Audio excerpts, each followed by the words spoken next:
Sweet. We are on. Let me just do this.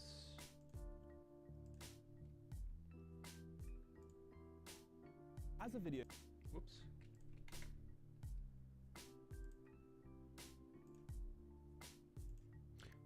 Hey, DN is first here. What's up, man? Hey, you can become my guinea pig to tell me about sound levels.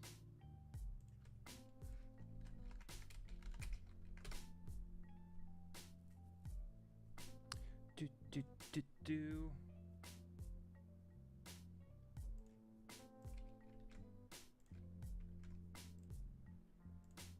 Sound is good. I sound okay. Not too loud, not too soft. That's good. Ramo, how's it going? Dope name. Where's that from, by the way? I'm sorry, that's not an O with. I thought there was an O with an accent mark. It's a 6. It's like Ramo. Ram 6 then. How's it going? Hey Clay, wish I was able to make the last stream. It looked like fun. It was fun. I mean, you can still watch the full stream, and I did an edited version of it on my channel. It didn't perform very well, but it was still a lot of fun, and my fiance got to make her debut on my channel, which was a lot of fun. Yeah, definitely check out that video though. It was a very fun stream to do. Maverick's channel, how's it going? Hey. Maverick always brings good comments, I feel. Anyway, this stream is going to be about 2 hours. I'm going to try to get through these movies. We'll see how it goes. What up, CC? Hey, Brandon. Also, thank you, Brandon, for somewhat recently becoming a patron. I really do appreciate that. It means a lot. Right now, before I really dive in, I want to ask you guys about... I asked DN earlier, I want to ask you guys about sound levels right now before I start recording and all this, because this will be for a video. So, sound, like, music okay, my voice coming through okay, anything needs to be louder or more quiet, please let me know. My levels on my program itself look fine, but I would love you guys' input. And then... yeah, let's get that. I have this all set. Oh, there's movies missing on this. Hold on. I need to, yeah, there's that. So I have to shrink this. Like that is going to be the best way for me to do it. It's a lot of movies. Can hear you loud, you clear. Excellent. Oh, I found Kung Fu Hustle on Blu-ray at half price. Books for cheap recently. Also, sound levels are good. Excellent. That's great to hear. Yeah, I changed all my sound levels because when I was on stream last time with my fiance, we had to put the mic basically... hold on. We had to put the mic basically like between us, so I had to crank the volume. And Anime Clips, how's it going? You know, Anime Clips, you might find this interesting. I just posted a short about this that's part of a larger video where I talked about the movie Perfect Blue. And in my opinion, Perfect Blue is, outside of Miyazaki, my favorite anime film. Easy. It is scary. It's beautifully animated. The editing is just meh. So good. Such a great score as well. Fucking great.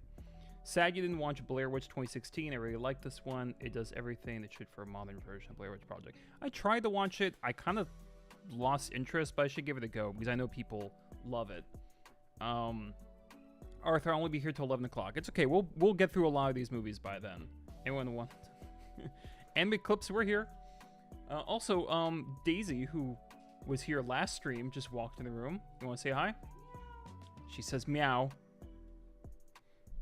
Alright. Hello there. Hey, Darth Vader. Thank you, chat. Alright, so let's get into this. The music volume sounds a little loud to me, but I think it's just my sexy headphones.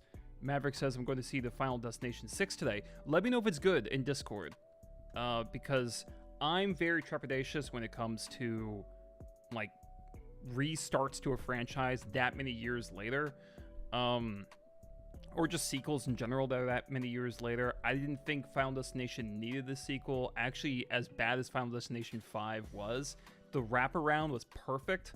So, I don't know. I'm worried about it. It doesn't seem necessary to me, but if it's cool and has gory kills, I mean, who's complaining, right? Could you up the audio a little bit? Meaning my voice? I absolutely can. What's up? Oh. Hold on. All right, is that a little bit better? That should be better.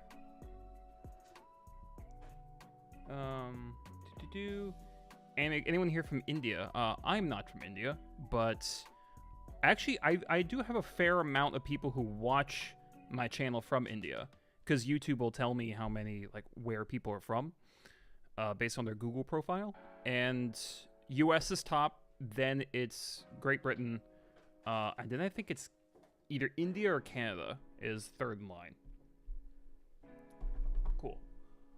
What was I gonna say? But yeah, we're about ready to go. I'm gonna start recording now. Hello, test, test, test.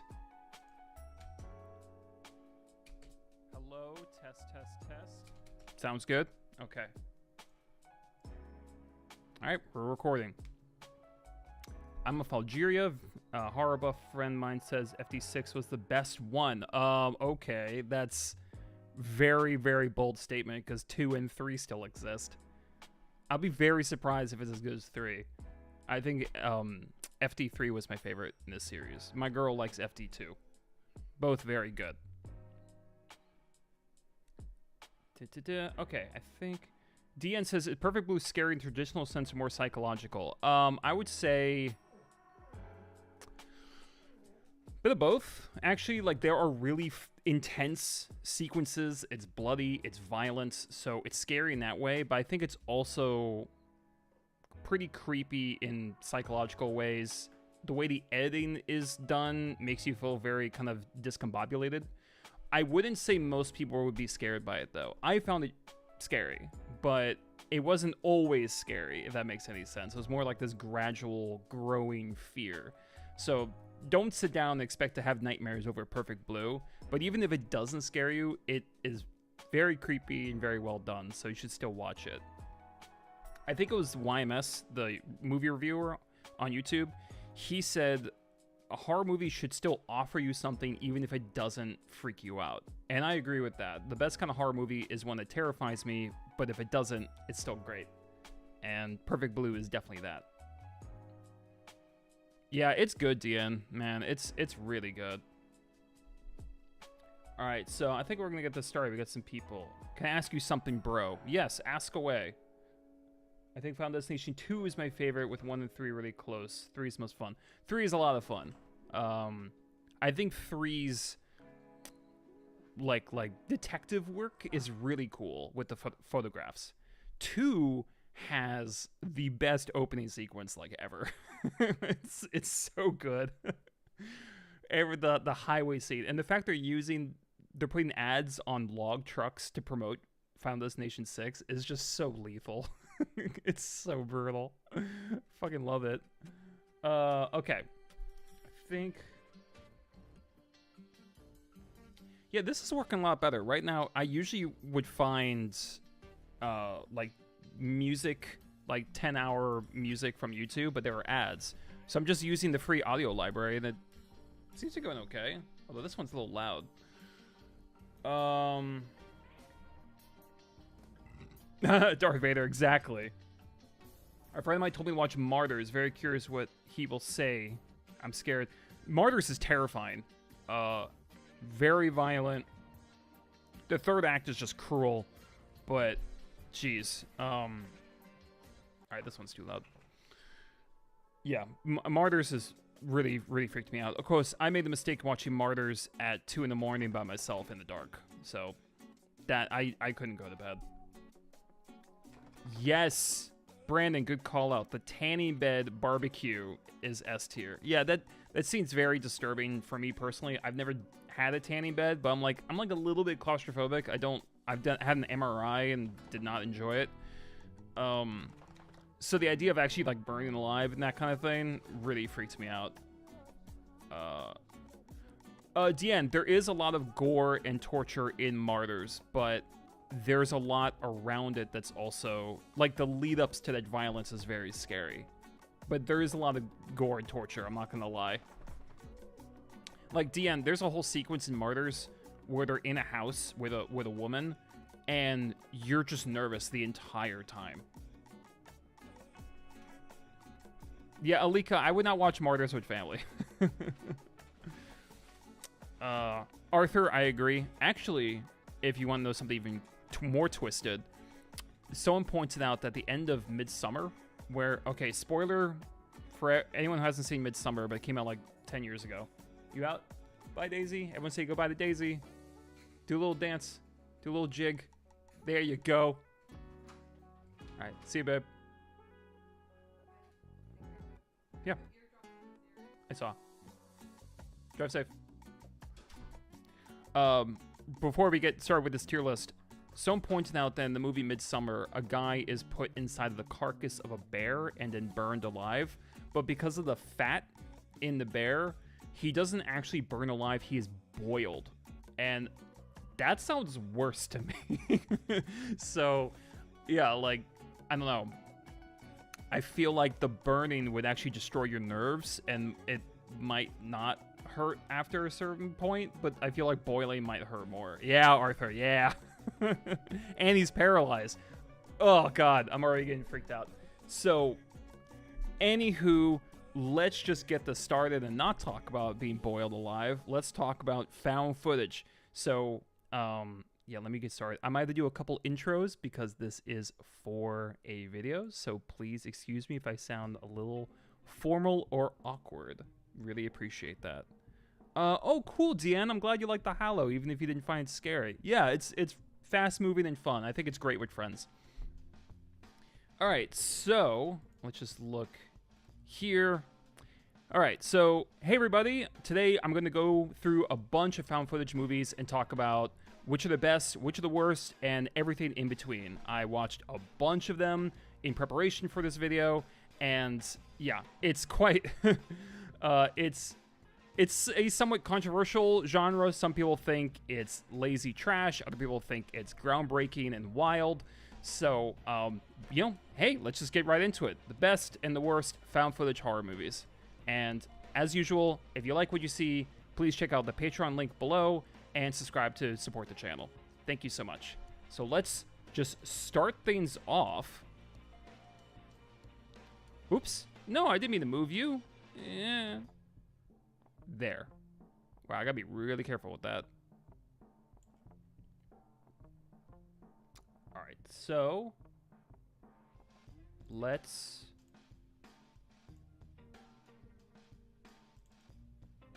I'm gonna move you over here. We're still good? We're still good? Okay.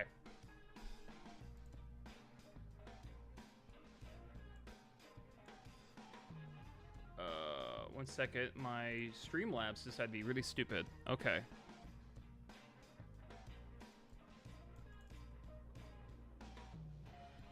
Alright, I think we're still good. Wow, this song's bad. Okay, here we go.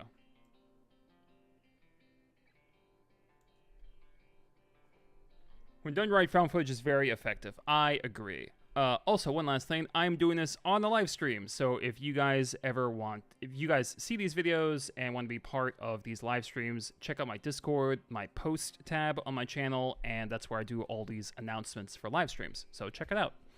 First up, we're going to go comment for the algorithm watching on TV. Thank you, Missy. Also, quick question for everyone there. What method do you watch my videos? A surprising amount, according to my analytics, watch it on the TV, which I find fascinating that like my voice on like a big TV, you know, and with like a good sound system. Something almost unnerving and humbling about that.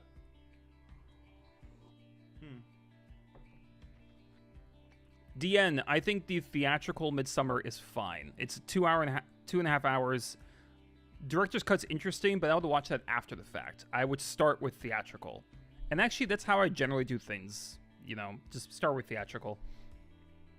Laptop usually, laptop or computer with headphones. You know, I'm always tempted to, like, randomly in a video, like, drop my voice pitch down to, like, maybe it'll sound really cool to people with headphones, like, hey. And I don't know. But you can also do that in editing. Cowboy, what are you doing? And already I have to watch my dog because he managed to pull something out of a bag. So give me 1 second. Drive me crazy, boy.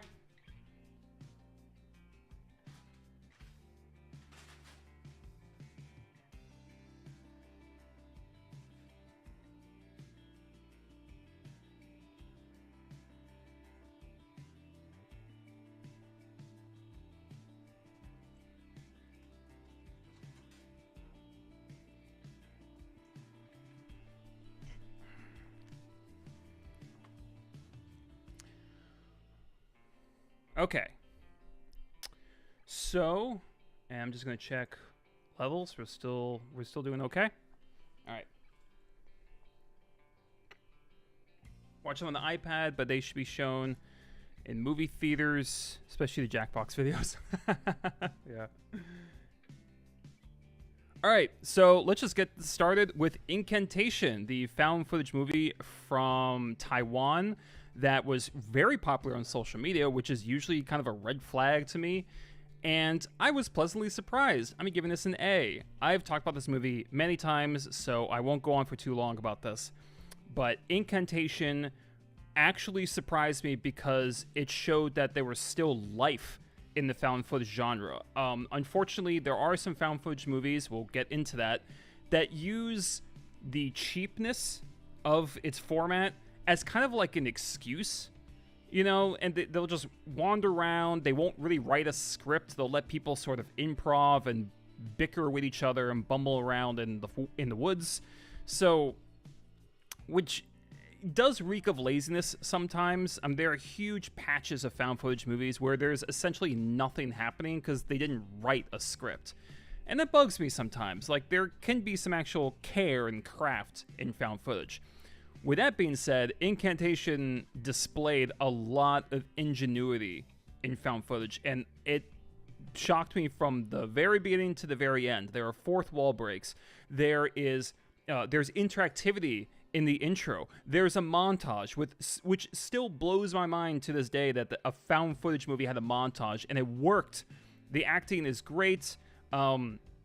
All the scares are genuinely creepy and actually had me on edge. There's drama weaved into this found footage plot, and I actually found it pretty engaging. The character motivations make sense. There's some great makeup as well. The makeup looks like the makeup is just wet and painful looking, and I love that. Hey, Vicious, how's it going? Oh, I'm gonna get to that in a second, DN. But I've been... 1 second. Could you start the song? So I've been kind of tricked by... Ooh, this song is mega lame. Okay. I've been like kind of tricked by social media before, I feel like. I feel burned by Bird Box because it was everywhere on all the social media, and then you watch it and it's like, this is a C- at best. It's just not good. The music sucks, the plot's stupid, it's a rip-off of The Happening. Like, it's not good. So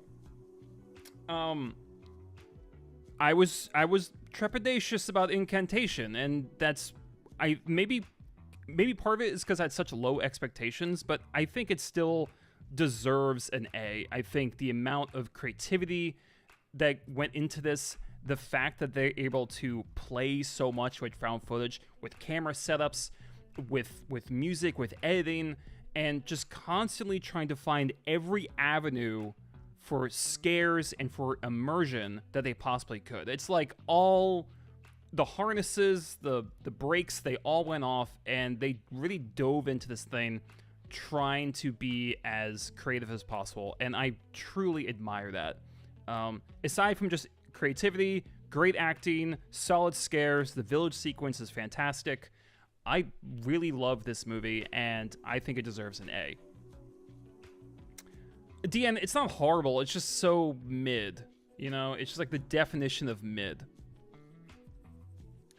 Alika, I have not.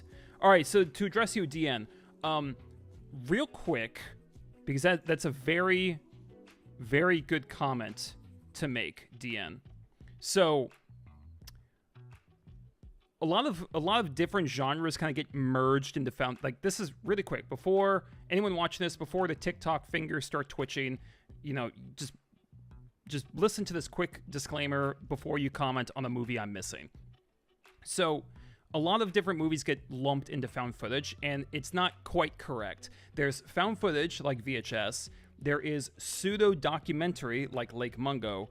And then there's, I think it's called, there's Screen Life, which is like Unfriended, where it's all taking place from laptops.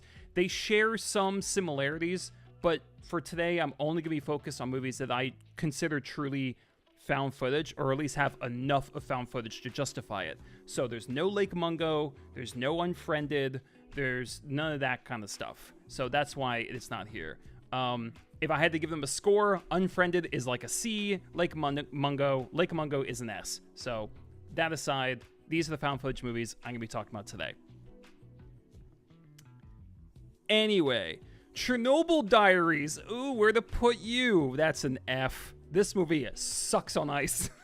Oh God, just watch the miniseries. It's so good. Yeah, this is not good. This is the opposite of good. I actually saw this yesterday for the first time, and oh boy, these might be the least likable characters in any found footage movie, and that's saying something. Oh wait, you know what? I take that back because Dashcam's approaching, but. Yeah, this is just, these characters are either rude as shit or stupid as hell. I have no idea.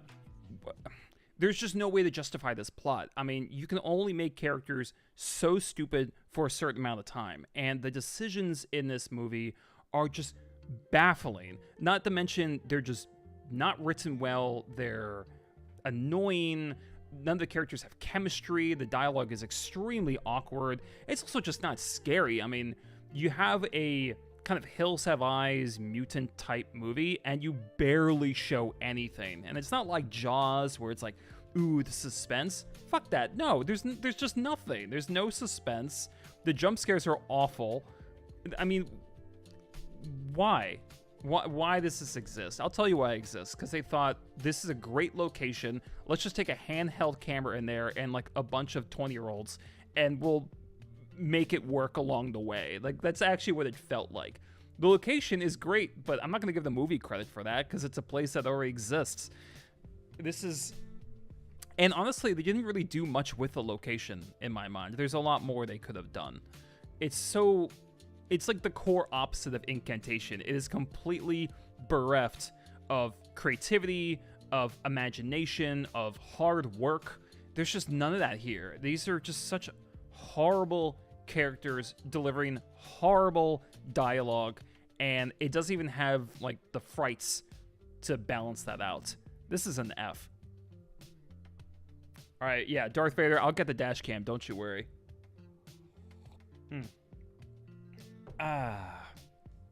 Also, Vicious, how's it going? Thank you so much for joining the stream, even though I know you're a little under the weather.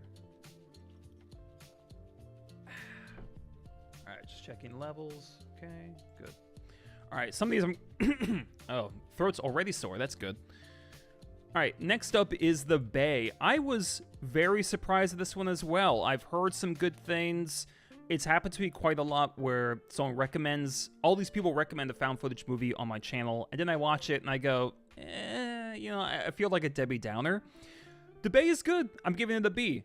It's not perfect. I do think some of the performances are a bit lackluster and feel very much like performances.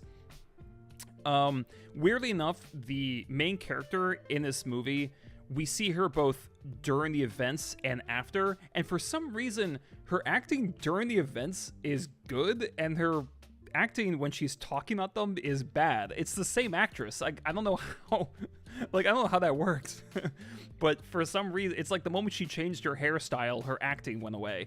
It's very strange. But that aside, this was genuinely creepy. The makeup effects and all like the blood and injuries in this took me off guard. I actually found it not only pretty scary in places, but grotesque. I actually felt nauseous when I was watching this in a few places. I also, I think the only found footage horror I know is that Snot and Stare in the Corner movie, or what the fuck, Vicious? You gotta elaborate on that. So, isn't The Bay also pseudo-documentary? Yeah, see, so The Bay is kind of pseudo-documentary, but there's so much found footage technique, like there's so much handheld in the movie, then I still consider this found footage. Lake Mungo is a straight-up pseudo-documentary. You could show that to someone and tell them it's a documentary, and they'll probably believe it. So that's kind of where I draw the line. It has to feel like found footage. It's a messy distinction, but it's there.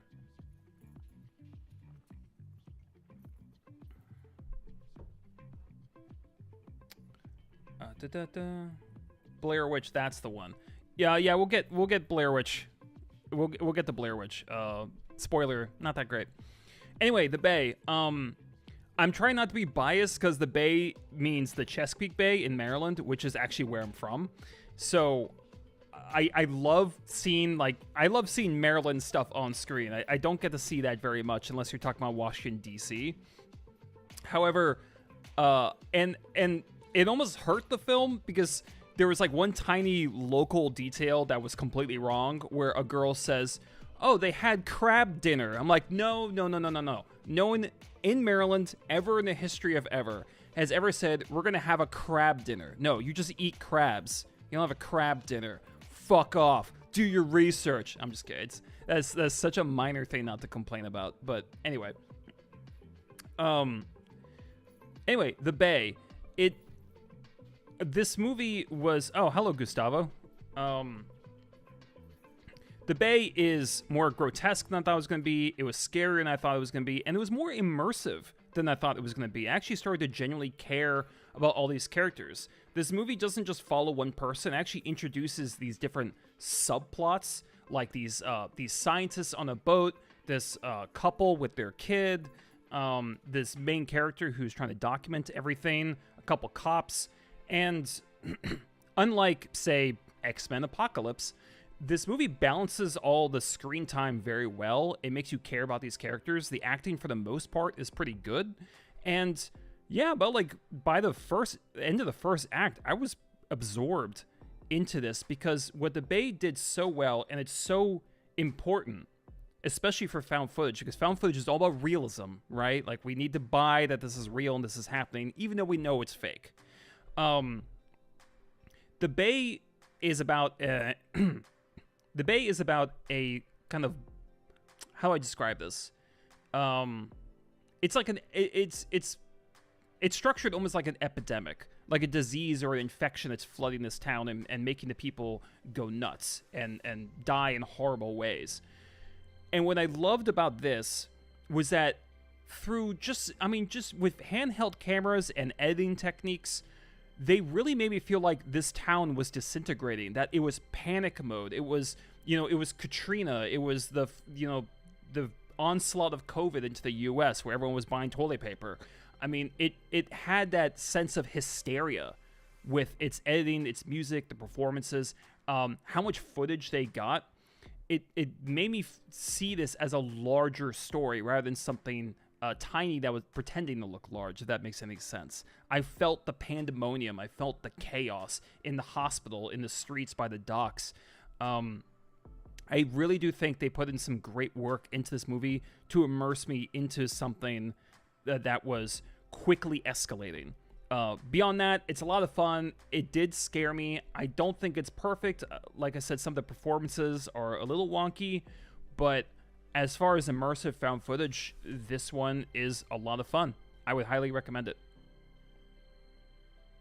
Yeah, I mean, DN, that goes for most. I think, that song is lame. Okay.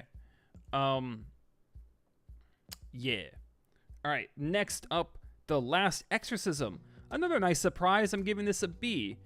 This is one I saw a few weeks ago. I think the best part about this movie is actually the performances. These are, I mean, not exactly a high bar, but these are some of the best performances I've seen in found footage, specifically two characters. So, essentially, a guy who's like a guy who pretends to be an exorcist. He's kind of like a charlatan and very proud of it. He's very cocky about his success.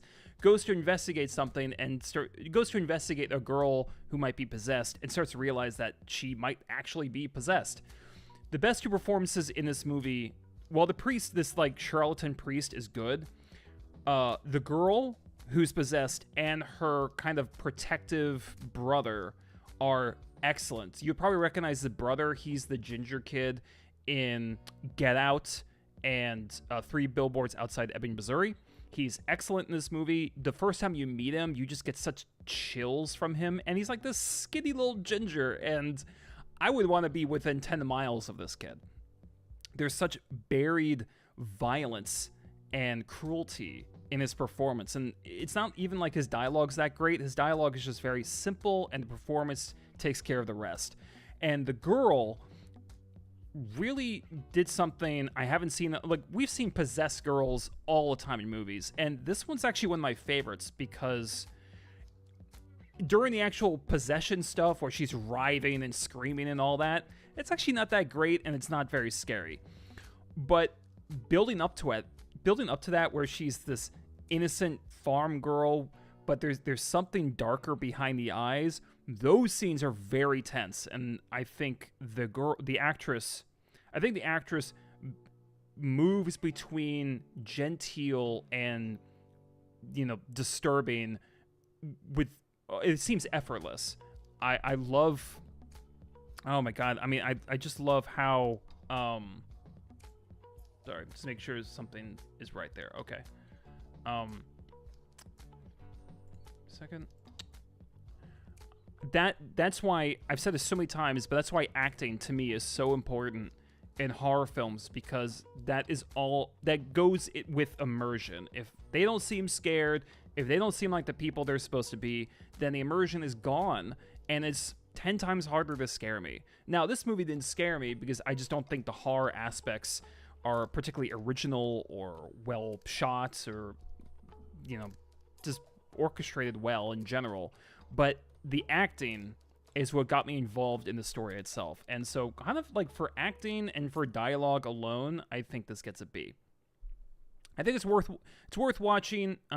It's very worth watching, especially those first 2 acts. Gets a little crazy at the end, and I wasn't a huge fan of it, but still a B.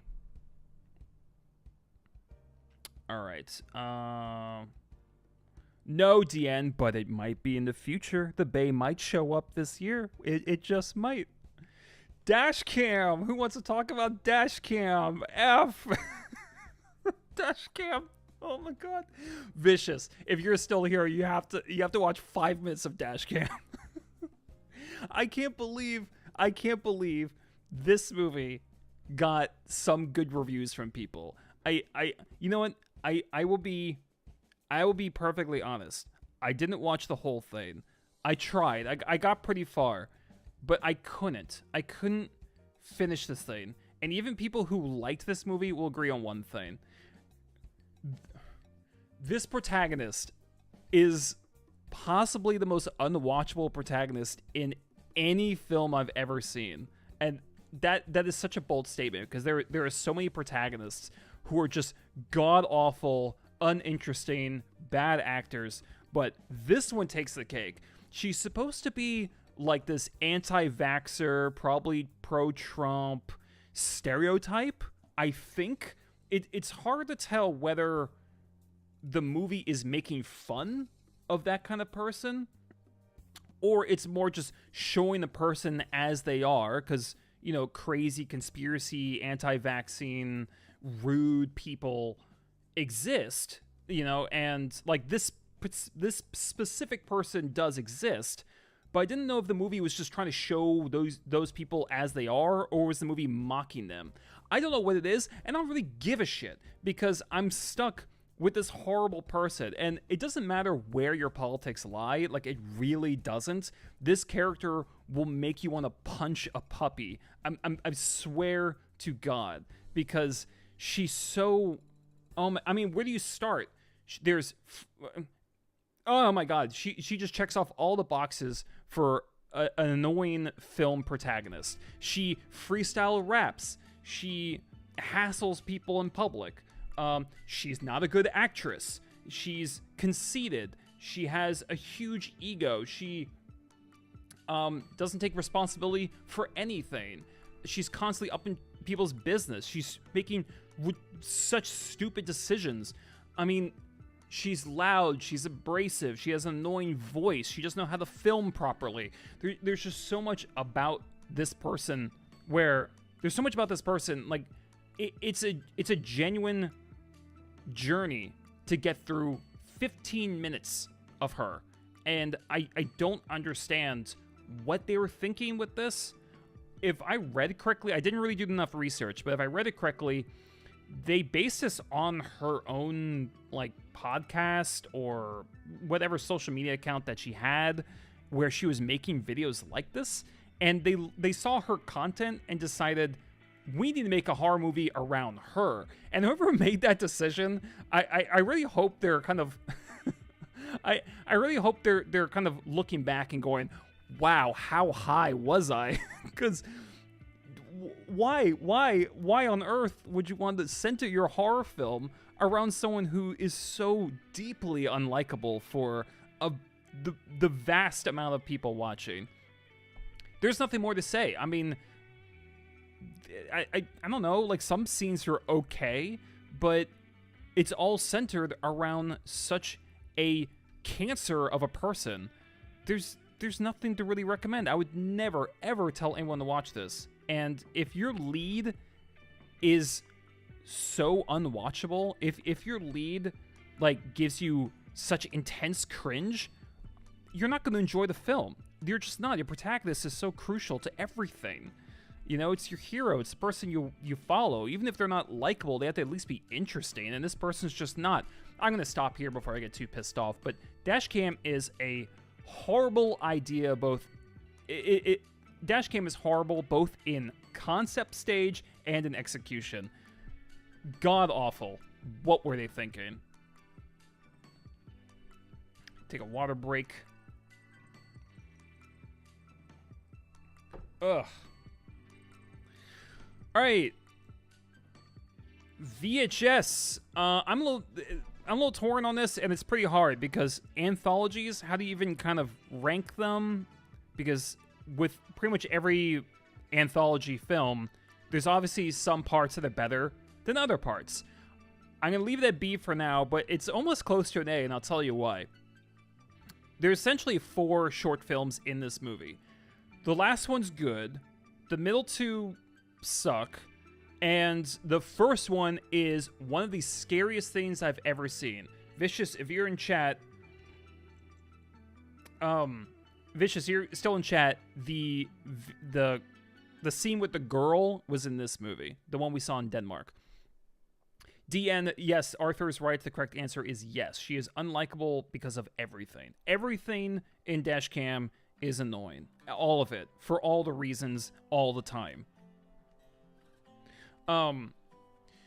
So yes, the first sequence called Amateur Night in VHS, once you get past the main story thread, which is very stupid, once you get past that, the sequence Amateur Night, which is about 3 guys going out and picking up girls, which sounds like a lame setup, but it pays off big time, is one of the most terrifying things I've ever witnessed. Part of it might be because I'm a guy, and this really kind of hits home as far as, you know, don't stick your dick in crazy. But like there is something palpable about seeing someone who seems so kind of quiet and demure and small, but you know something's off. In fact, even regardless of gender, seeing anyone on something that really gets to me is when a character just seems a little bit off. Like 50% is human and 50% isn't even so much an alien. It's just something's wrong. And that gut instinct that flares up. The moment you see a character and flares up more as you see more of them is such a chilling experience. It's what I love about horror. The fact that it can take you away from your chair and your couch and your bed and immerse you so deeply in the story and send those hairs up from the back of your neck. Amateur Night in VHS managed to do that in about 15 minutes, 20 minutes, and it's terrifying. In the moment it speeds up to a point where it's not really that scary anymore, it slows down again and becomes even more terrifying.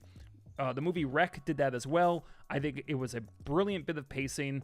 It's also a very sorry, throat sore. It's also a very accurate depiction of going out at night, of drunkenness, of drinking too much and staring at yourself in the mirror, of drunk people panicking. There's so much true to life stuff I've seen this. Even the annoying characters are believable because I've met people like that. So yeah, so Amateur Night's fantastic. The last segment is a lot of fun. It's full of props and practical effects, and it's a joy to watch. Middle two sections aren't great. One of them is particularly terrible.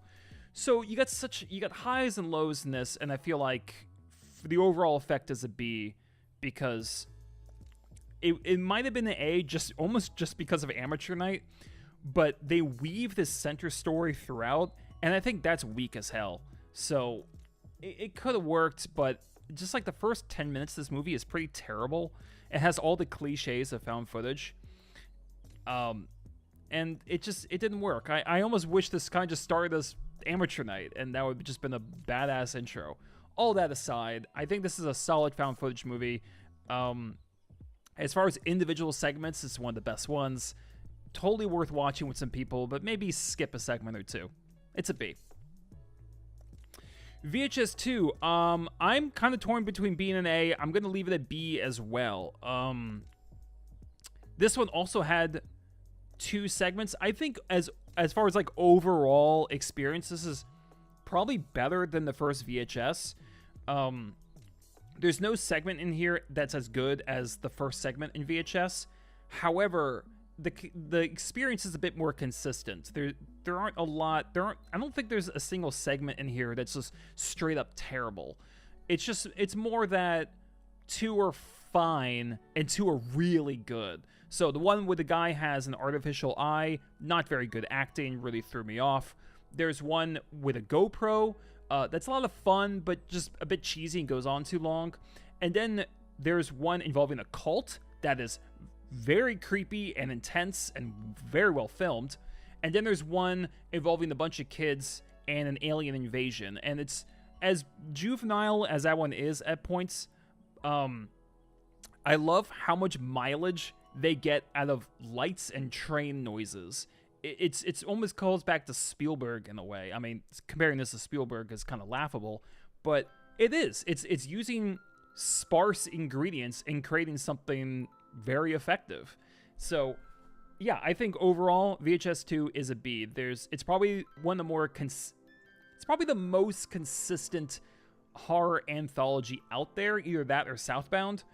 And I think this works very well with a group of friends, but starts a little slow. First half, not that great. I will say one thing, though, that I really appreciate is that all segments experiment with camera placement. You have a camera in an eye, you have a GoPro, you have multiple camera setups with this cult, and then you have a camera strapped to a dog. So they really got fun and creative, and I like when a horror movie is playful. The Indonesian cult segment VHS is made by the director of the Raid movies. That is right. That Gareth Edwards, I believe, who directed the Raid movies, go watch the Raid movies, by the way, directed the cult sequence, and it makes a lot of sense because there's a lot of furious and talented camera work and a genuine sense of intensity. So it makes sense, and you can tell he was having a blast when he was directing it. Let's see. All right, real quick. Let's cutting that. Okay. All right, oh, buddy, we're almost at 11. Gotta start moving through these. VHS 94. Here's the thing. I don't know where to put this at C or didn't watch because I saw half of it and I thought it was okay. The best I saw of it was Ratman, I think, or Rat something. I kind of liked that sequence. Good special effects in it, or good practical effects in it. And I also saw a segment about a funeral parlor, and that was boring as hell. Just to be perfectly fair, I will leave this at didn't watch because I didn't see every single segment, so not quite fair. But what I saw, not so great, but I will finish it one day. Okay, this one's really interesting. So, give me 1 second. I said give me a second. All right. So, that's too loud. This movie is called Invisible 2: Chasing the Ghost Sound. And just let that sink in a bit. The only reason I'm bringing this up is because someone recommended this. This is a found footage movie that's on YouTube. Here's the problem. And I am going to put this... I'm going to put this at didn't watch because I'm generous. Here's the thing. I didn't finish it because I couldn't finish it. This film is broken. What do I mean by that? It looks interesting. From what I've heard, there's good concepts. However, the movie's, like I said, you can watch it on YouTube. These subtitles are broken. They are broken. You cannot understand what people are saying because the English subtitles, it's like Google Translate drunk. It does not make sense. The grammar, the words are in the wrong order. It's like, oh my God, it's like a hungover AI. I don't know who did the subtitles for this thing, but please, for the love of God, whoever made this, whoever uploaded this, whoever has the footage and also knows the original language, please re-upload this movie and put subtitles that make sense to human ears. Or, I'm sorry, subtitles to human ears. Upload this again. Re-upload this with subtitles that make sense to human eyes. Because this is illegible. It's like getting a book report from a student and they use a paintbrush on math and you can't see the numbers because it's all just a mess, and then they threw up on it as well. I'll put it didn't watch because I saw 15 minutes of it. I wanted to give it a chance. From what I could glean, it seemed interesting, but I can't watch a movie when it's broken. It's like playing a game that won't start. You know? Just, God, so frustrating. I want to see this movie. So again, the movie is called, I gotta find this again. The movie is called Invisible 2: Chasing the Ghost Sound. There seems to be audio equipment involved. Seems really interesting. Someone please fix the subtitles. I'm begging you because I want to watch it. And it's funny too because I see comments like, the subtitles aren't great, but it's really fun. No. The subtitles are broken, okay? It is illegible. You can't watch a movie if you can't read the subtitles, okay? It's just not, no, I'm not fucking buying it. Fix your shit.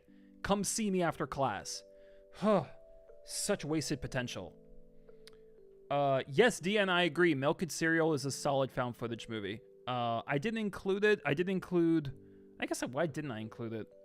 I guess I could have. I honestly forgot about it. But, yeah, side review. Milk and Cereal, I would give it a B. I admire the time jumps more than I enjoyed them. The horror aspects I really enjoyed, and I find it fascinating how well comedy acting translates to horror. Because the best part of this is the lead actor, the creator, who before this focused on comedy. Love the mask, love the concepts. Solid watch. Milk and Cereal, go watch it. Poughkeepsie tapes. I forgot Poughkeepsie tapes. I knew I forgot it. Well, okay, another side review. I have not seen Poughkeepsie tapes. That would go under didn't watch. I had to watch a lot of found footage to prepare for this video, and I just didn't get around to that one. I think I may have started it once, and I didn't really buy it, but I'll try again.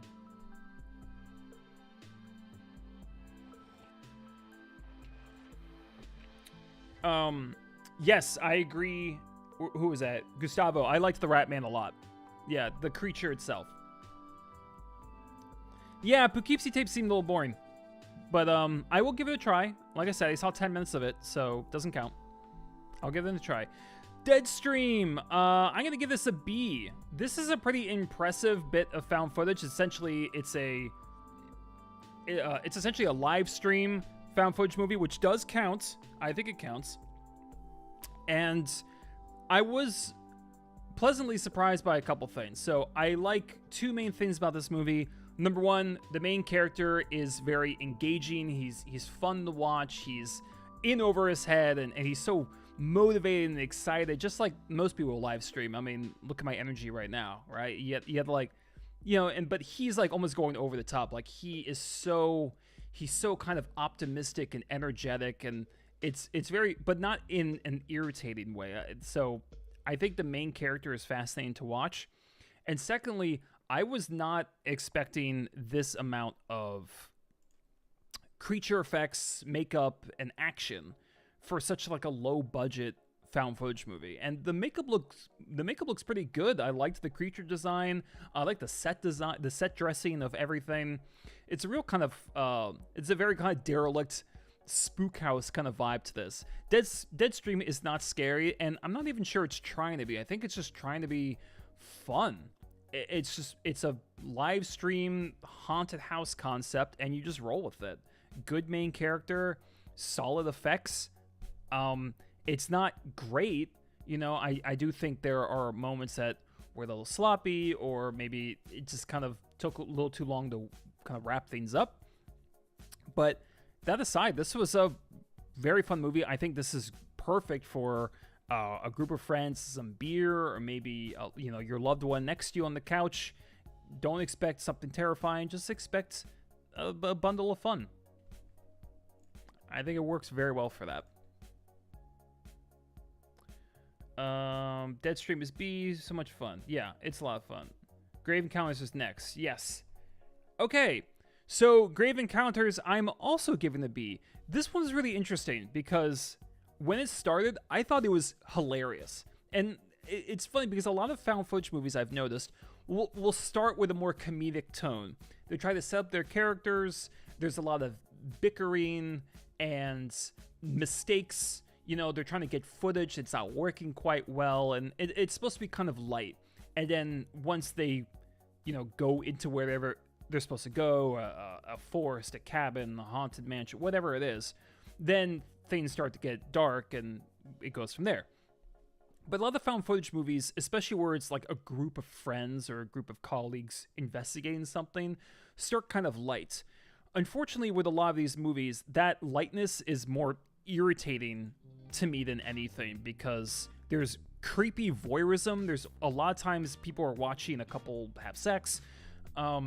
There's just very bad improv because they clearly didn't write a script for those sections. So these funny beginnings don't generally work for me, but it worked in Grave Encounters. I thought this intro was very funny because it essentially, it's a ghost hunter movie, people who go to mansions and discover ghosts, but the movie's making fun of them. It's showing, you know, interviews that aren't going well, you know, people trying to get good footage, but they can't find it, and they have to try to find different ways to find anything they can use because they're frauds, right? They're all frauds.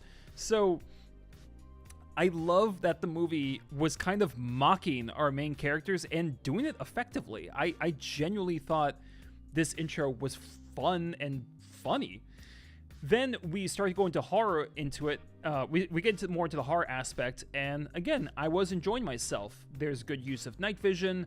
I like the infinite loop concept. It's not the first movie to use it, but I think it was used very well. There's some solid jump scares as well. So I think it's the setups, the payoffs, the characters are interesting enough, especially the lead was engaging to follow. I just can't give it anything higher than a B. I didn't find it scary. There's nothing that really blew me away. There's nothing here I haven't seen before. I don't think it was particularly experimental with its camera placements or even its particular scares it has. But I think this is just like a solid B. This is something, I've said this already a few times in this video, but I think this is something you throw on the TV with some people, you blast the volume up. It's like, what, 90 minutes? I mean, you're going to have a good time. This is a solid ghost hunting movie that also makes fun of ghost hunters. So that works for me, right? Sam, yeah, just to follow around to this, as a reminder, I am not counting pseudo documentaries or screen life movies. So no Lake Mungo and no Unfriended. Those will not be featured today. However, Lake Mungo is fantastic. One of my favorite horror movies of all time. That's fun. I love when the music cuts off just as I'm finishing my sentence. And that's IG music. I'm not going to use that. All right.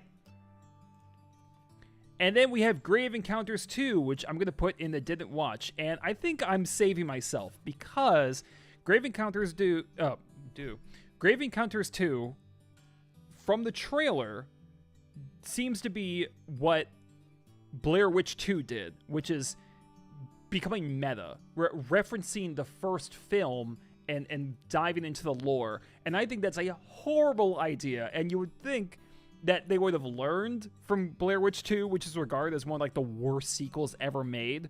And when I saw the trailer, 2 minutes of the trailer told me this is going to be dog shit. Like, you can tell from the acting, from the presentation, and just the concept alone. Also very self-aggrandizing, like very much raising up the first film as some kind of classic, which it's not. It's a good film, but slow down. And I couldn't watch it. I don't think I'll ever watch this, and I have no interest in it. It looks bad.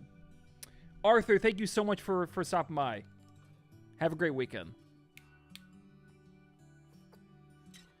Oh, yes, Sam. Lake Mungo's awesome. Don't get me started on that movie. I'll go on for half an hour. That movie's fantastic. All right.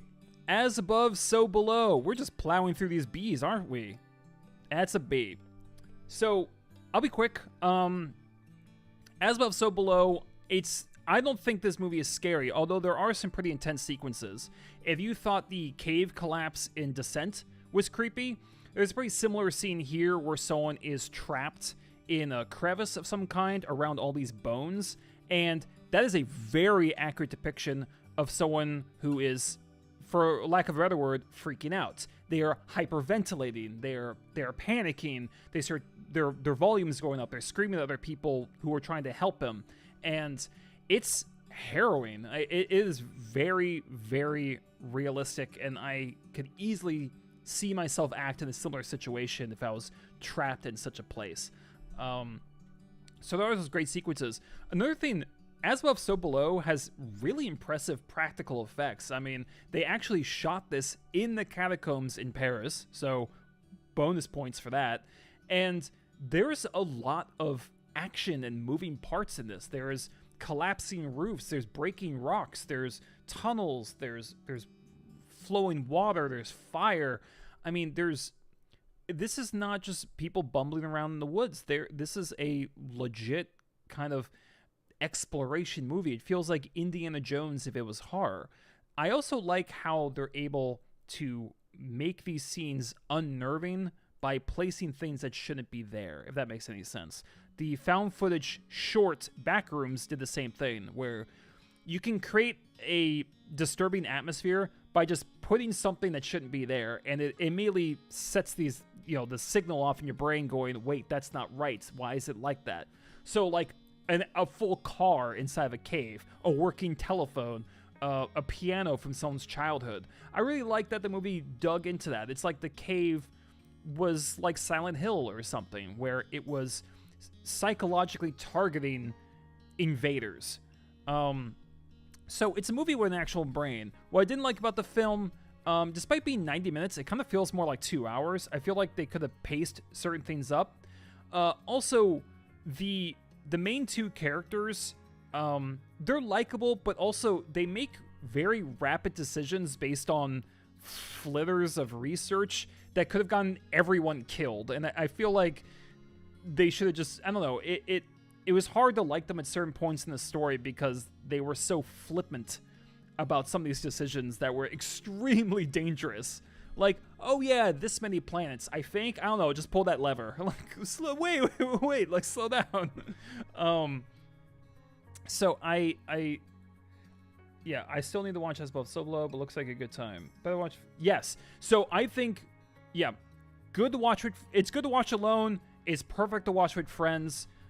Don't expect it to be super scary, but if you like something like The Descent, if you like, if you like caves, if you like exploration, if you like Indiana Jones, if you like that whole, digging into old archaeological sites, if you like that kind of vibe, this movie will really work for you. There's a lot of history and religious lore that they delve into with this movie. So, yeah, I think this is a solid watch with people. I didn't find it frightening, but I was very impressed, and I really like how it ended. It ended in a way most found footage movies don't. I won't spoil it any further, but I quite appreciated the finale of this film. So, yeah, solid B. I've been in a ruin before. Yeah, very cool. Yeah, if you like, that's the word I was looking for. If you like historical ruins, if you enjoy that setting, I would consider this a must-see. And also, I guess I can't really give the movie credit for the setting, but that setting is fucked up. It's very scary. I wouldn't go anywhere near that place. These people are crazy. Also, Big Bad Guy 549, how's it going? Roman ruins in Bulgaria. Ooh, very cool. I went to ruins in eastern Turkey, but it was all, like, outside. The Den. I have not seen this one. I have heard good things. I have also heard this is one of those fear the internet movies that parents watch and it scares them for their kids. That kind of stuff doesn't really work for me. Like, Megan is Missing. Doesn't really work for me because it feels like propaganda. But I haven't seen it, so I can't say. Blair Witch Project. I have no idea where to put you. Because on the one hand, I can't ignore how influential this movie is. I mean, technically, I think the first found footage movie would be Cannibal Holocaust.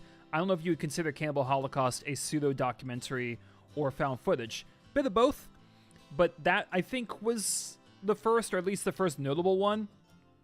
Blair Witch is a classic.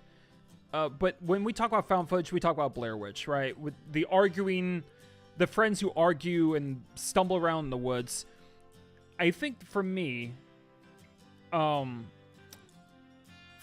me, the reason, like, everything that went into the film is more interesting than the film itself. The fact that they really did just chuck these people in the woods in Maryland, where I'm from. The fact they kind of chucked them in the woods, gave them a limited script, and actually started, like, they stole their map. They let them get lost. They started giving them less food. During the night when the actors would camp out, the people working on the project would make noises in the background. They started putting symbols up in the woods. So a lot of the stuff you see in this film is genuine. It's people getting scared, getting lost, and arguing with each other. The problem is, it's not really that fun to watch, so... this is so hard for me. I feel like I can't judge it by today's standards because it was pretty much the first, but I also don't want to give it credit for being the first because that's not even what I'm ranking here. I'm ranking quality. I probably have to give C. That it seems a little mean, but if really, like, I think the problem, and I know this is a failing on my part. Also, Mentia1112. Hi, welcome to the stream. We still have a lot more movies to go through, so you're here on time. Yeah, the thing is, I watched this movie too late. So this was around my time. I'm a 90s boy, right? I felt like everyone watched it except me. Like, there are no words to describe the impact this movie had and how many of us thought it was real. You know, we didn't really have the internet so much during this time. We had Blockbuster Video, RIP. So it was much easier to make people believe that this was real. Now, found footage movies have to work a lot harder. Because everyone, well, unless you're naive, everyone knows... Okay, hold on. This song is leg gay. Okay, give me a second. Okay.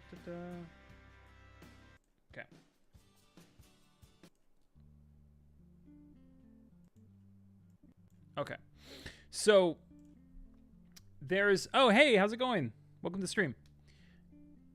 This movie was everyone was talking about the Blair Witch Project. Kids were talking about whether it was real or not. I mean, these other found footage movies have to work a lot harder to immerse you because we all know it's bullshit. Unless you're super naive, you know it's not true. But like any movie, it has to work to immerse you. Blair Witch didn't have to try that hard because there wasn't really that many ways to verify it. The marketing was excellent, and many people really thought this was like a snuff film. So it was able to get by on that. Its status in the horror community is legendary, and it is a groundbreaking film for the found footage genre. However, I did not watch it when it first came out. I watched it like 5 years ago, and it's not that good. It's just a bunch of shitheads arguing with each other in the Maryland forest. So I can't really give this much more than a C. I can't give anything lower because I do admire it. I think all the interviews are genuine, but it's just not that entertaining. It's not fun. It's not scary. It's not interesting. It's not well shot. It's trying to look like a snuff film, and for that, it succeeded. But I just can't call it a great film because it's for all the effort they put into making the actors scared. It didn't really do much to make me scared or entertained. So I have to leave it at C. You know, iconic film, but that's all I can really give it. It paved the way. I thank you, Blair Witch, for paving the way so that films could take that style and do a bit more with it. And I mean that, yeah, I'm genuine about that. Yeah, the marketing. Hi, Mike. Yeah, the marketing was perfect. I mean, a lot of times the marketing is better than the actual film. Look at Bird Box. Look at most Marvel films. Look at, I mean, there's so many examples.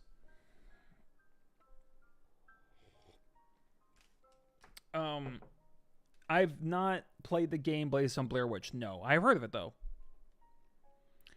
Okay, Devil Inside. I saw this in theaters. Yes, I did. I saw this in theaters on a date, and whoo boy, that is the first and only time in a movie where people were screaming at the screen and throwing their popcorn because they were that upset. And apparently this happened in a lot of theaters.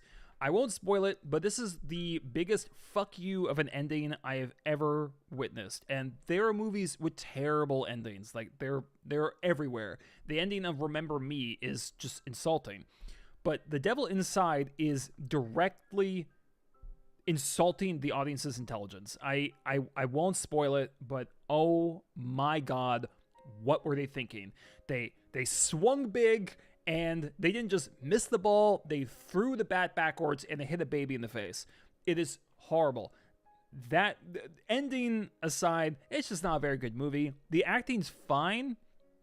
Having the renegade priests are somewhat interesting characters. The lead has very little depth.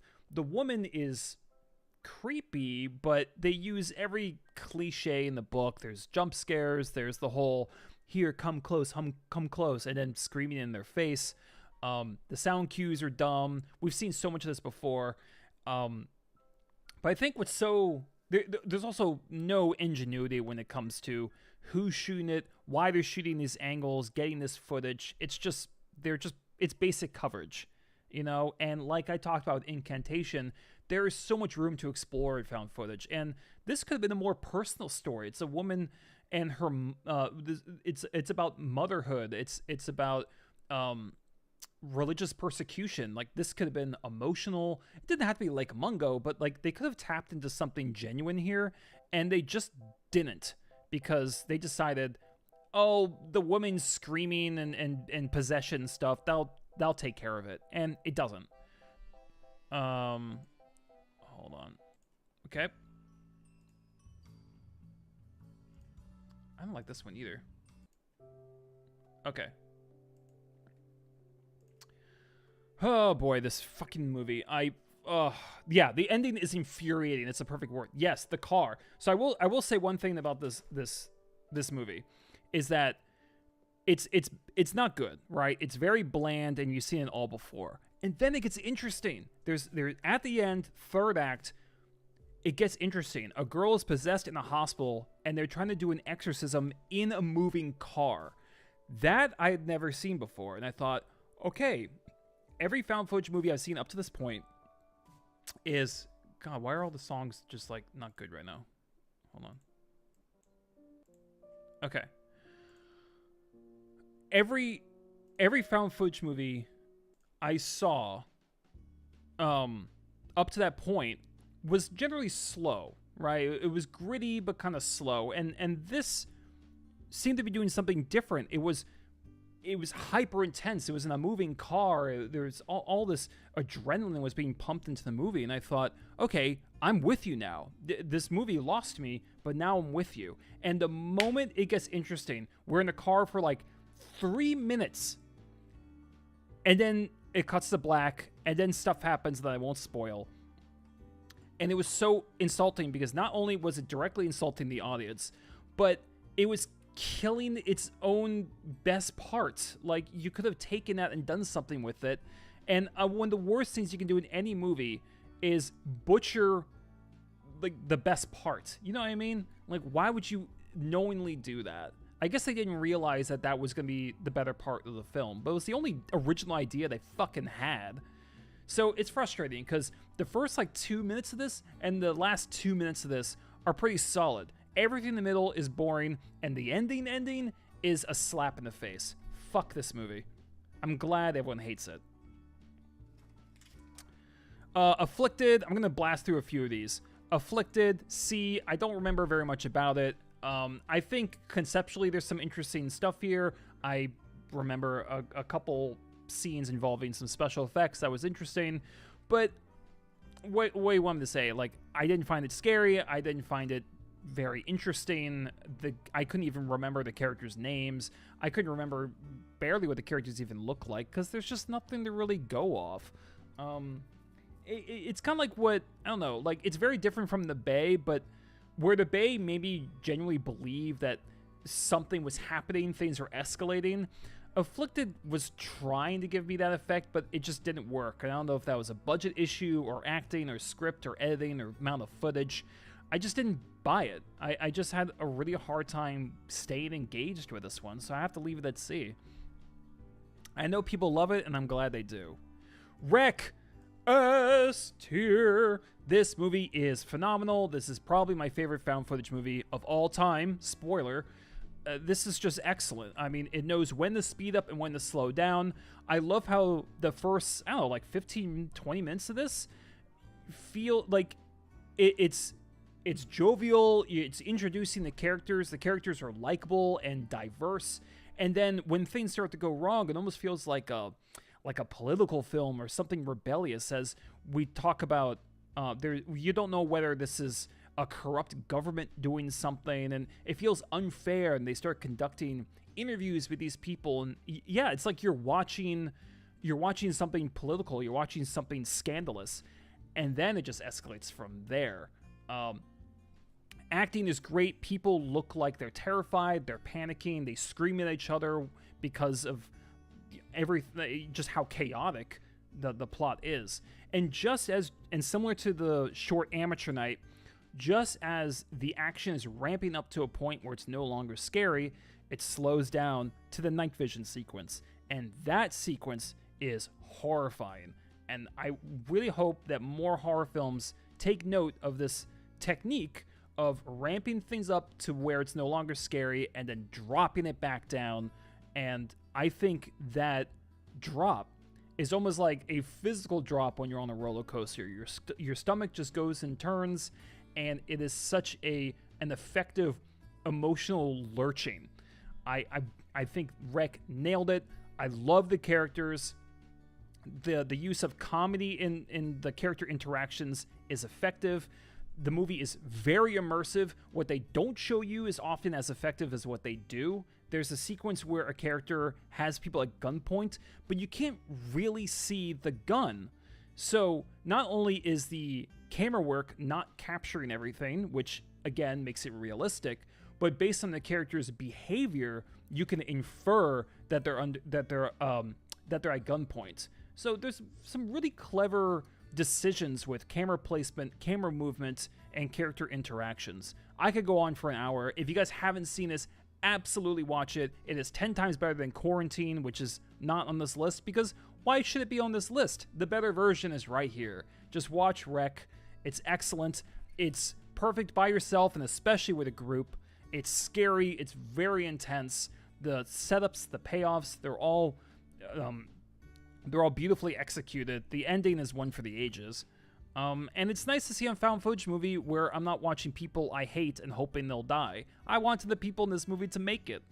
And that is a success all on its own. Let's see. Wreck is amazing. Wreck 2 is decent. But Manuel Velasco is adorable in the first act and so bad when shit started going down. Oh, which one was Manuela? I don't remember the names that well. Wreck is amazing. It was the most realistic because the cameraman put his camera to help the reporter out. Yeah, the use of the camera felt believable. It made sense for why they would try to document what's happening. And in terms of night vision, it would make sense to keep the camera on. So, yeah, not every single scene is logical, but you have to suspend some disbelief when it comes to found footage in general. But Wreck probably did the best at immersing me in the situation than any other found footage movie. It's just a fantastic film. It's an easy S. Then we're in Wreck 2, which I'll give a B. This is a bit more action focused. It's instead of focusing on a bunch of people in an apartment and a reporter and firemen, these are about guys in SWAT, I believe. So they're armed. They have body armor. So as a result, as expected, it's much more action focused. I think it's fine. I don't think Wreck 2 is scary. I do think the realism, the clever camera work is still there. I think there's still smart decisions regarding where they place the camera and what kind of coverage they get. I generally would see this as a downgrade of Wreck in pretty much every way. There's no one sequence that blew me away like the ending to Wreck or the palms on the glass or anything like that. I don't think the characters are as interesting. I don't think the pacing is as effective. That being said, it's still perfectly decent. I wouldn't tell anyone not to watch this. It's still fun. It's just kind of like more hyper version of Wreck with some of the artistry turned down. So if that works for you, a pleasant watch. As pleasant as a horrifying movie can be. Sam, no, I have not. Oh, Mike, the main actress. Yeah, she was great. Yeah, the main actress in Wreck was awesome. And she did a great job.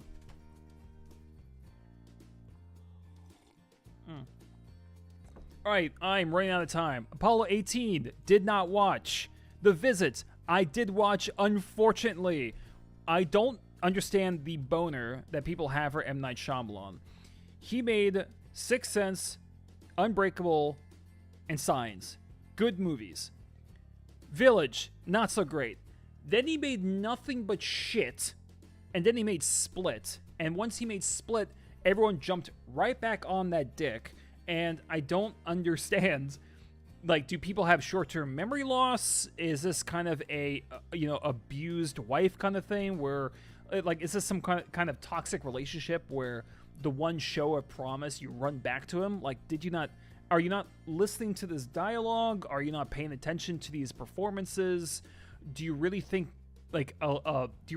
this kid freestyle rapping 3 times in this movie is great filmmaking? Does this endear you to them? Because it really didn't for me. Yeah, this is the second found footage movie today that has freestyle rap, Dashcam being the first. And that is 2 movies too many to feature that.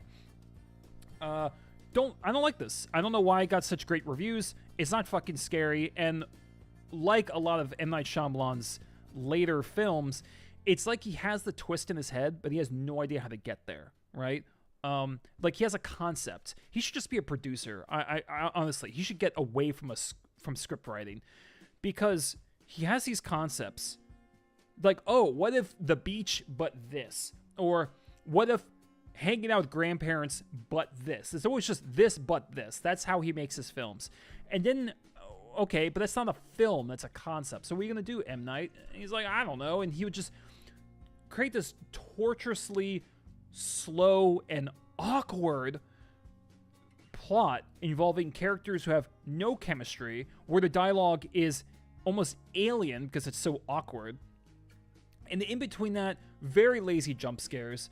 In terms of The Visit, bad jump scares and one of the worst attempts at found footage I've ever seen, just in terms of camera quality, camera movement, Skyping. None of it is believable. The camera placements make no sense. There's no care in this. And I honestly think M. Night has interesting ideas, but I just don't think he cares anymore. I don't think he puts in the work. I don't know. He's just like, oh, this is kind of funny to me. And he just puts awkward dialogue with actors who are not particularly good, or he gets bad performances out of good actors. And people just fall for it. People just rush out to watch his movies. I mean, did you guys see Trap? It was like it's like an alien race wrote that, trying to emulate human behavior. I don't think he's some auteur who's doing something bold and brave. I think he's just a bad fucking writer. And The Visit is another good example for that. No. Oh, no, really? All right, give me a second. Okay, hold on. Audio is cutting out. Well, it shouldn't.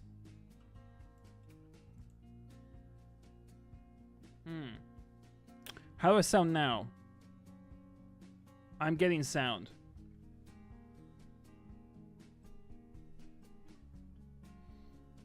There's sound? It's okay? Okay, Maverick, maybe it's just you. Don't scare me like that. Jesus Christ, man. Scare the shit out of me. Okay, good. Woo! Could be your internet, Maverick. You may want to maybe unplug, plug back in. Jesus. M. Night thinks he's the next Shakespeare or something, especially watching... Oh my god. Yeah, Knock on the Cabin. Terrible. Trap. So stupid.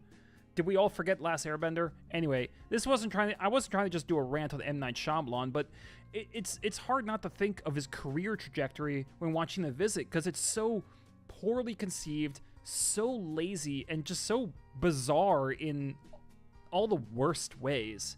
I don't think this was well executed, well thought out, and as far as found footage, it completely shits the bed.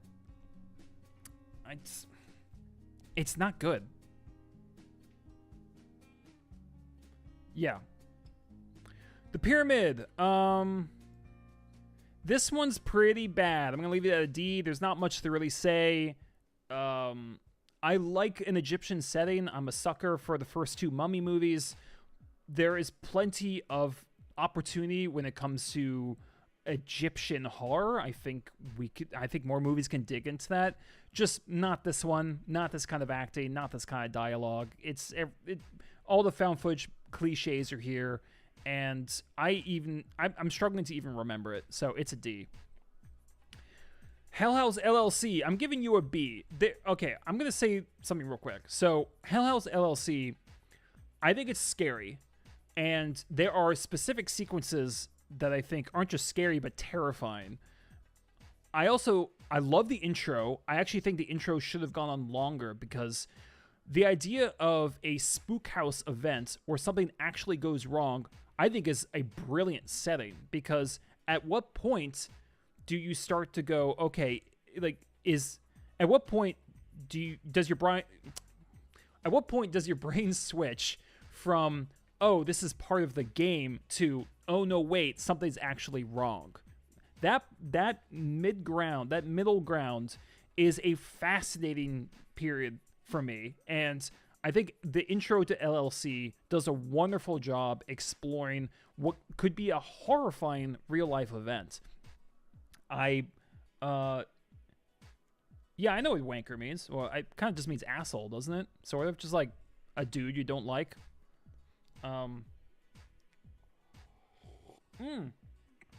Alika, you saw Last Airbender in theaters? I'm so sorry. Anyway, Hell House LLC. Fantastic intro. Some truly great scares involving the most simple things later on in the film. My problem with this movie is the twist at the end sucks, and like some other movies on this list, unfortunately, it's so disappointing.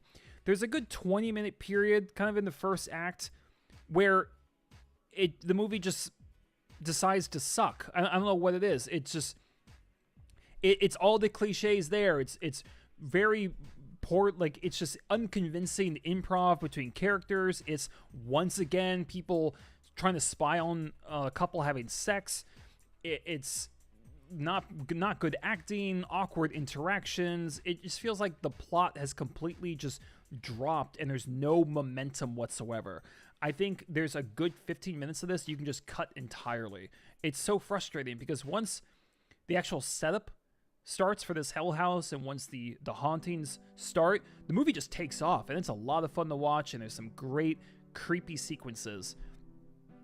It's just that section and the ending do pull this movie down, and I do think it's worth acknowledging those faults it has. I will say one more positive. Hell House LLC does a good job explaining why the characters stay where they are. There's a significant financial and emotional investment in this property, so it would make the character's stubbornness makes sense to a degree in this film, and I like the effort that went into that. Yeah, and the clowns are horrifying. Very, very scary clowns.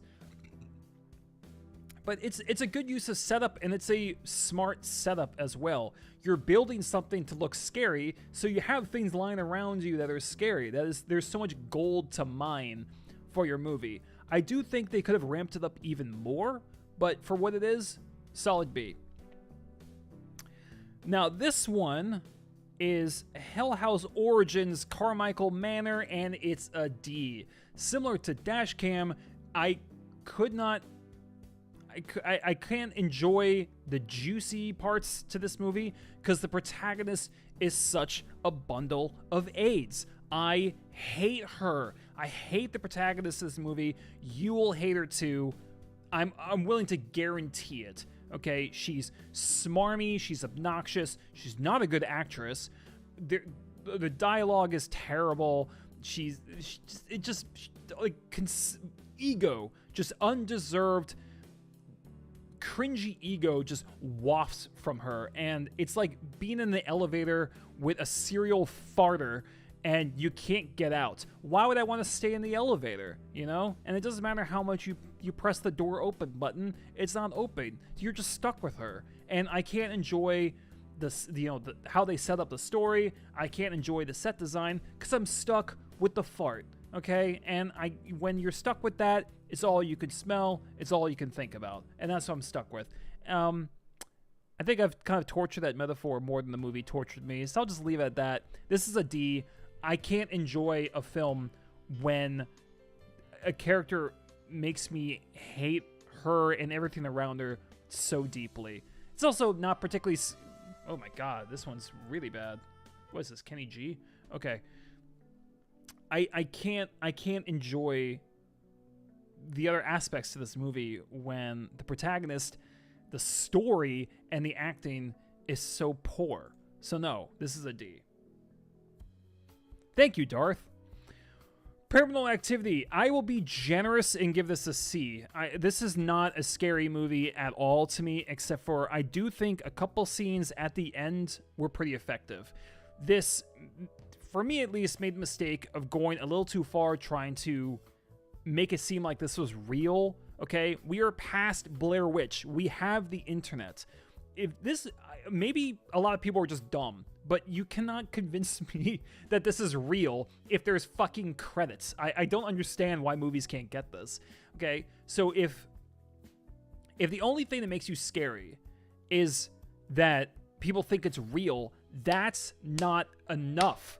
You need more.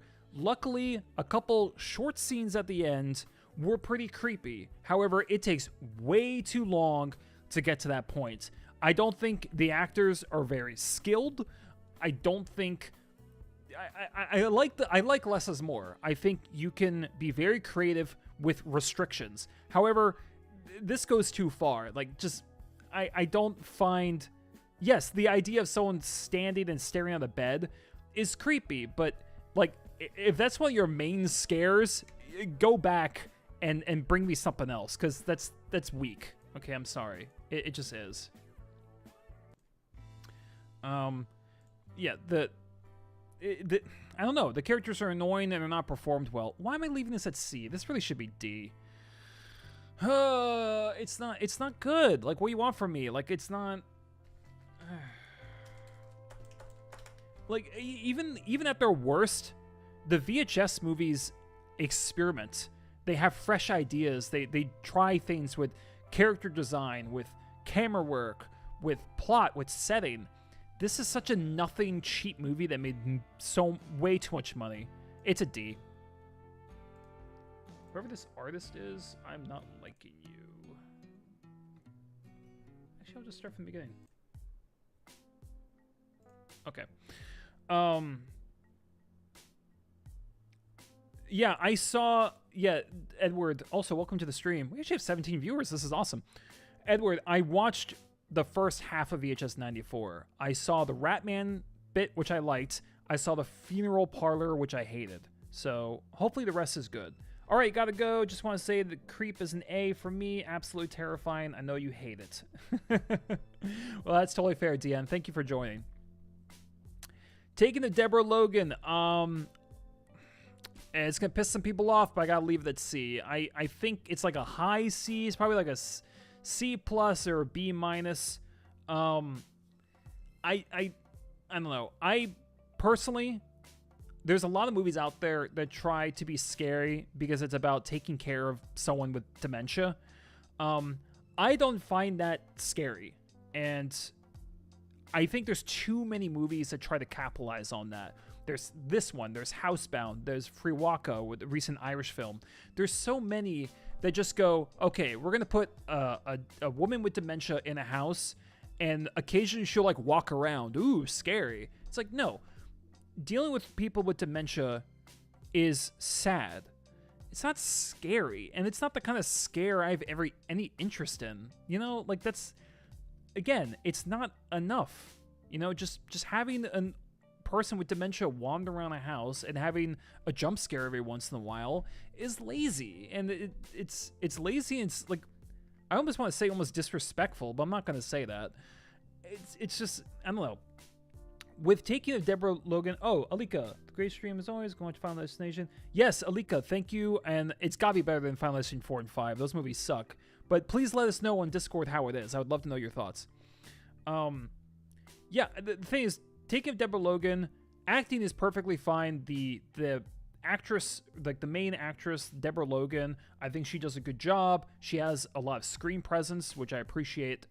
There is one or two scary sequences. There's one at the end that was shocking, and you guys all know what it is. Light spoiler, she goes Pac-Man on someone. But that aside, I think this movie tried to coast by on the kind of dementia invalid aspect, and number one, I think it's played out, and number two, I don't think that's enough to carry a film. So I gotta leave it at C. Troll Hunter, B. It's either between a B or an A, because I really enjoyed this film. I don't know if this quite qualifies as horror, but it's horror/creature feature. But this was so much fun. I think my only problem with this movie is the characters who are documenting all of this.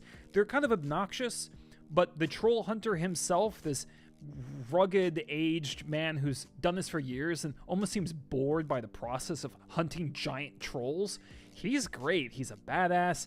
There's a lot of character to him. The actor has a lot of... the actor offers so much presence.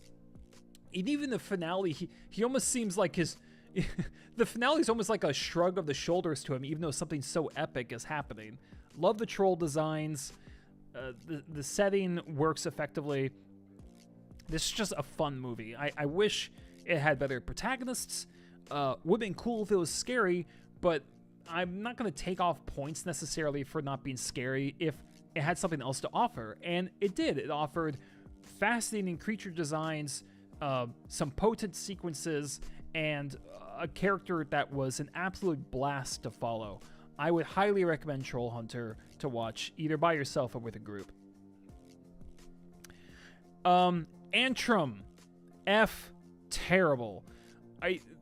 One of the least believable ones of these movies. I think this one might be closer to a pseudo-documentary than found footage, but whatever, it's on here and it sucks.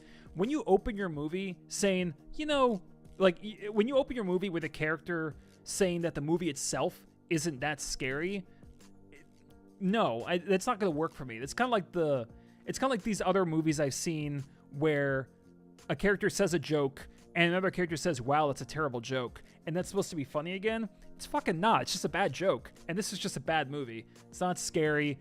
It's slow as molasses, and none of the acting is convincing. Don't watch this. Please, don't watch this.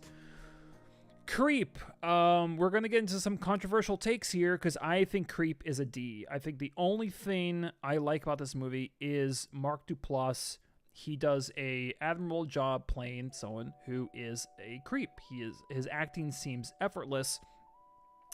His little smirks, his body language, his kind of offset friendliness, I think is the best way I can really describe it. I do buy it, and I think there was an opportunity to make this work. Now, apparently, I think this worked for a lot of people, and I'm glad it did. For me personally, this was boring, uneventful, and again, this would be scary if it was happening to me personally, but watching it, again, you have to try, as a movie, as a story, to immerse me in it. You can't just go, wouldn't this be scary if this happened to you? Yes, it would. I would also be out the fucking front door, so let's just take that aside. But just watching it isn't very scary. There's nothing there, and I know it's found footage. You can't be too artsy with it, but I feel like they could have done more with shot composition, with how they lit it, and even the sequences themselves. It's trying to be so realistic and small scale, and small scale can work, but for me, it was too small scale and lacked ambition, to the point where it's trying to be a snuff film, but again, I know it's not. I know this isn't real, so you're leaving me with something that, at the end of the day, didn't really accomplish much. Not much happens in this. It's going by vibe and realism alone, and it wasn't enough. It wasn't very good or scary or involving for me. I admire Mark Duplass in this movie, but that is balanced out by the worst jump scare in film history, possibly, being in this. It's awful. There are jump scares all over this movie. They're all cheap. They're all shitty. There's no fear factor or build-up or suspense or art in any of them, and I gotta take major points off for that. Oh, man, just take this concept and take this actor and do something good with it, please. The opportunity is there. Devil's Pass. You know what this is? This is one of those movies where you're with a friend or your gal or your guy, and you're like, I don't know what to watch. Can we just put on something to fall asleep to, or for background? Not that it's a bad movie, but something that's decent enough, moves fast enough, is kind of fun in places. Other places you kind of zone out, and you just chuck it on. Devil's Pass is that. I love the concept of having a horror movie in the snow. Not easy to film, not easy to do, so I admire that. It's just not that great. I don't find it terrifying. I don't even find it very suspenseful. The characters are give or take. You'll watch this and forget it the next day. But it's a fairly enjoyable ride throughout. Like I said, everything is just fine about this movie. This is the definition of fine. There's nothing in the movie I say is terrible. There's nothing in the movie that is great or memorable. It's just a flat line of pleasant horror. The Borderlands isn't here. I think the Borderlands is pseudo-documentary, Darth. Be My Cat. I don't know. I don't know where to put this. I admire weird. I admire trying to make your movie seem genuine. However, I can't watch this. Like, I try to watch it, but it's boring and aimless. So, I mean, it feels realistic because it's a weird guy with a camera. But I see this on lists all the time talking about how horrifying this is. And again, it's one of those things where it's only horrifying if it's real, but it's fucking not. So, where do I put you?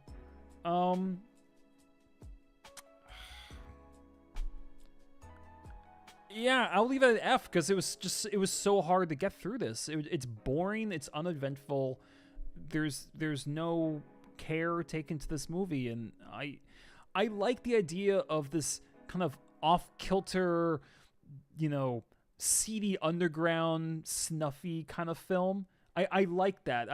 We see shorts like that on Adult Swim with creepypastas, analog horror. It's all about not so much trying to scare you in the traditional sense, but trying to make you feel like you've tumbled down a very disturbing rabbit hole of the weird and the depraved. That can work. I do like that style. However, this is just boring. So, I mean, what do you want from me? Alright, House October Built. Have not seen it. Should I watch it? Is it scary? And or is it good? Let me know in the comments. Okay, that's still going good. We're getting through these guys. Hold on.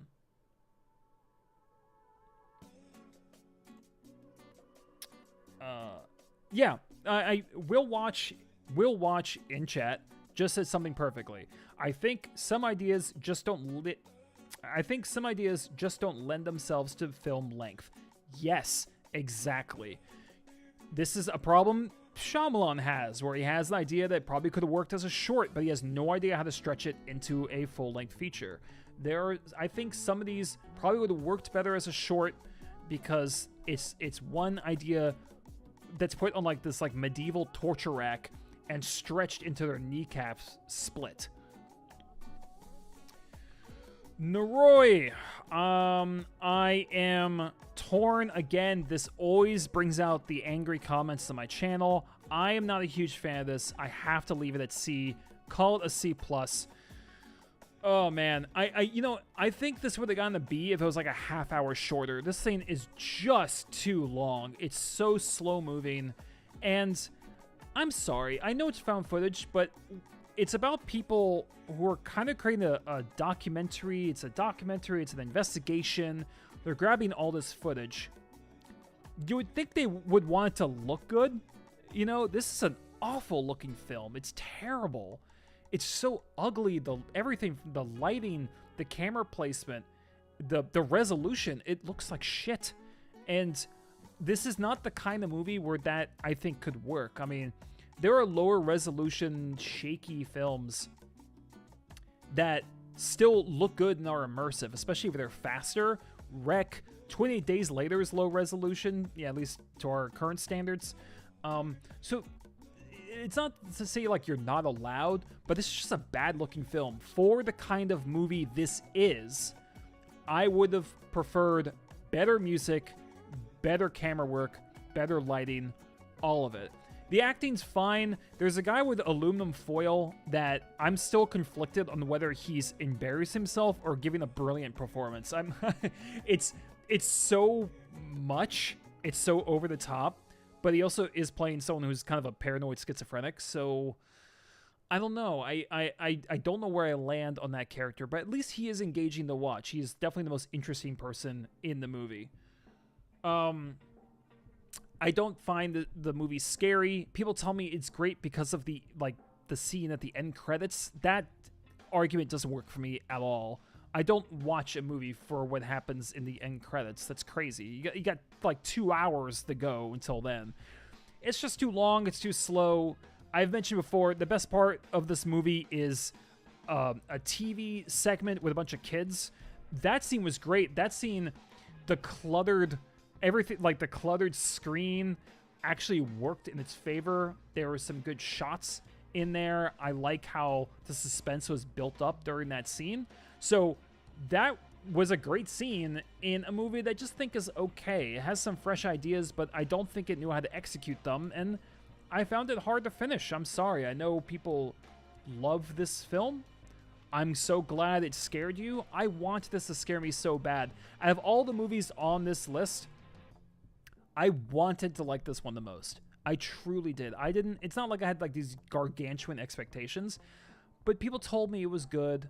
I know people liked it. I tried to watch this thing like 3 times. You know, by the time I finally was able to finish it, I'm like, okay, you know, I like the visual design of one thing in particular, but other than that, it's kind of an ugly, slow movie.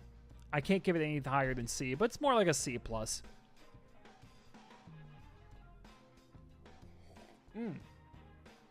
I like that, Will. The Tunnel. I'm giving you a B, and yeah, I enjoy this more than Noroi. Like, I don't know, shoot me, I guess, but don't really. So what I like about this movie, the acting was solid. The acting was solid, and the character work was good. I understood all the motivations for these characters. There were genuine stakes going on. The protagonist was... all the characters are easy to follow. Their interactions I bought, which is a common problem with a lot of these found footage movies, where they just let them improv, so they usually just argue.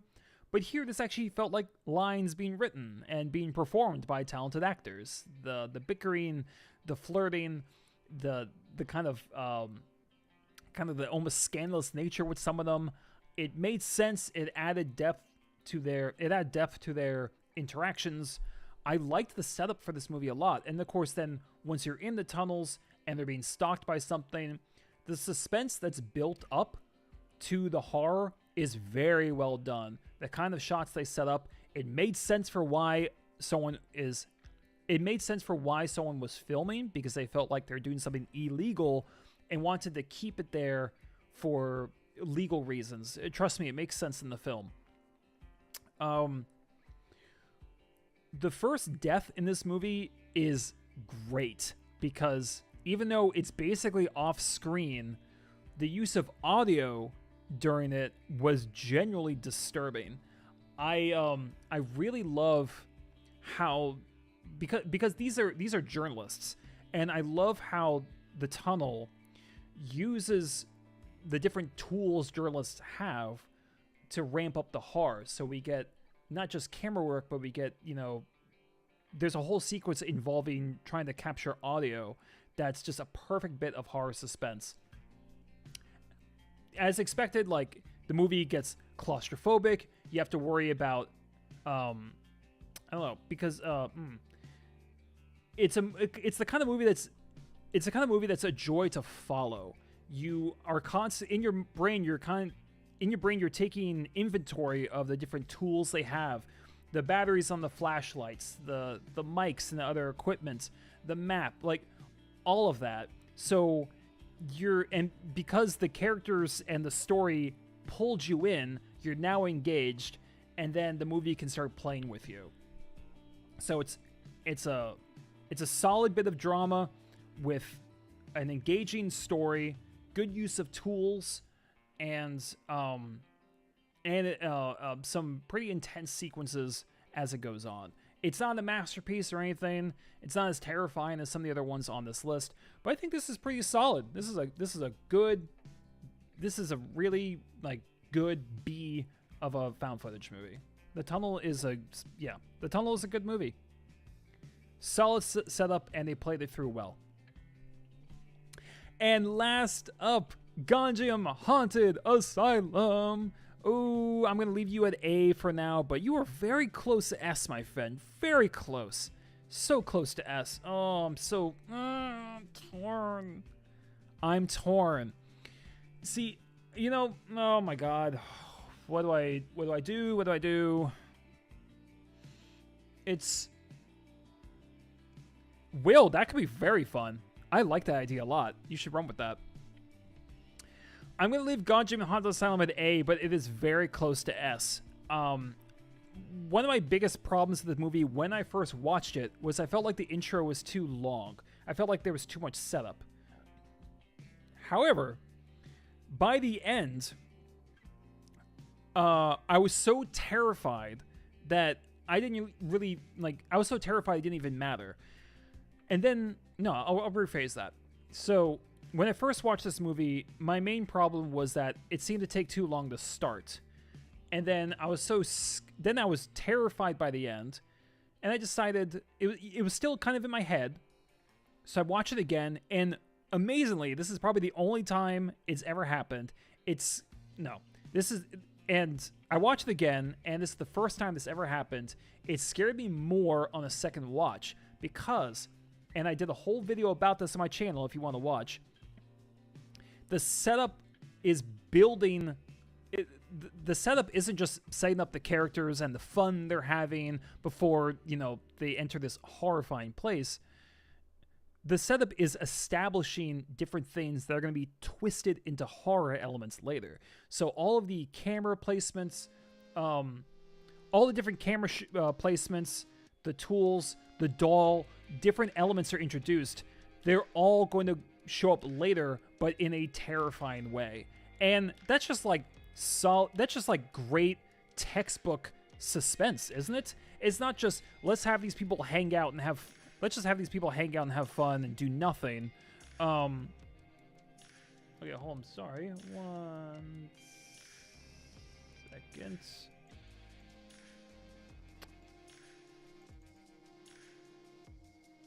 Okay. Let's do that. It's not just, okay, let's have these people just hang out and have fun and then we'll get scary later. And it's like those two parts of the film are separate. This felt like a consistent building of horror. And then once the horror hits, it hits like a train. The second and especially third acts to this film are gut-wrenching, horrifying nightmare fuel. They are creative. There's so much imagination packed into this film. They defy physics. They use night vision to great effect. All of those camera placements are each used for specific frightening sequences, whether it's drone shots, motion sensors, handheld, GoPros facing the characters. They're just, oh my god, the amount of care that went into the horror in this movie. That's why it's an A, because it's not just jump scare, we're done. It's let's establish, and then let's take what we established and make each of those things freak out our audience in new and creative ways. I love this film. It is so borderline S to me. It might even be S. I don't know. It's like an A+, let's say. But Gonjiam Haunted Asylum is, in my mind, an excellent film because not only because of, great shot composition and very believable acting, but because of how it treats the horror from beginning to end. And I really have to emphasize that third act is so freaking scary. I think this would be a great watch either by yourself or with people. And I know people say that it ripped off Grave Encounters. I don't really agree. I mean, just because you have found footage with ghost hunters, I don't think that's a straight up ripoff. Not only are the plots completely different, but this one's better. I mean, they do so much more in this film. The acting is better, and the way the scares are doled out is also just completely divorced from Grave Encounters. I like Grave Encounters, but I don't think it holds a candle to Gonjiam Haunted Asylum in terms of its craftsmanship or its scares. Yeah, if you haven't already, go see this film. I think you can find it on Amazon Prime. It's solid. Also, I missed this message. I really enjoyed Gonjiam. scare well paced. I written off found footage after watching so many. Watch me based. Oh, thank you so much. You know, that means a lot. Yeah, one of the nicest things people can ever say to me is that I recommended something they loved. And if I can get anyone to watch something, if people worry that nothing scares them, I would highly recommend Gonjiam Haunted Asylum, because honestly, it's one of the most scary films I've ever seen. On one side, I don't want to overhype it. On the other side, I'm just going to be honest, it scared the shit out of me. And when you watch it, understand that the slow setup has purpose and isn't just people bumbling around. So I find it interesting, though, that people complain about the slow setup for this movie. Like, yeah, Gonjiam has a slower setup, but almost all these movies do. Like, even the popular ones do. They pill about. You just forget because they'll chuck in, like, you're just thinking about the jump scares, you think about the ending. But Gonjiam's slow setup is justified. And, God, what a payoff. And that... Hold on, let's skip that. So that's going to do it for my found footage horror tier list. I will order this all at the end. I will put a ranking for all of them. How do I put this? I'll put a ranking for all of them. I'll do a specific ranking for all of them at the end. But what'd you guys think? What are your favorite and least favorite found footage movies? Let me know if you want to see more tier lists like this in the future. There are other horror subgenres and other genres in general I would love to do. So please let me know. Be sure to check out this playlist for their horror videos. And if you want to support the channel, Patreon link below, and subscribe. You guys are the best. And as always, thanks for watching. Yeah, Will, I brought this up earlier. Lake Mungo I consider a pseudo-documentary. So it's, I don't consider it found footage. So it didn't make the list. But it's amazing. Lake Mungo is fantastic. It's like a 9 out of 10. It's so fucking good. Thanks for the live stream. Of course, Brandon. Well, I'm going to end it here. I am actually going to the beach and meet up with a friend of mine later. So, yeah. Wow, I finished 3 minutes early. Oh my God. Incredible. Anyway, not sure why this guy got zoomed out, but whatever. We'll work with it. But thank you guys so much for showing up to the stream. It really does mean a lot. Please check out my channel for more videos. I actually don't have a video coming tomorrow. I usually do. I had a crazy week. But I will have this video out by next week. Definitely. And some other stuff. Check out my Discord.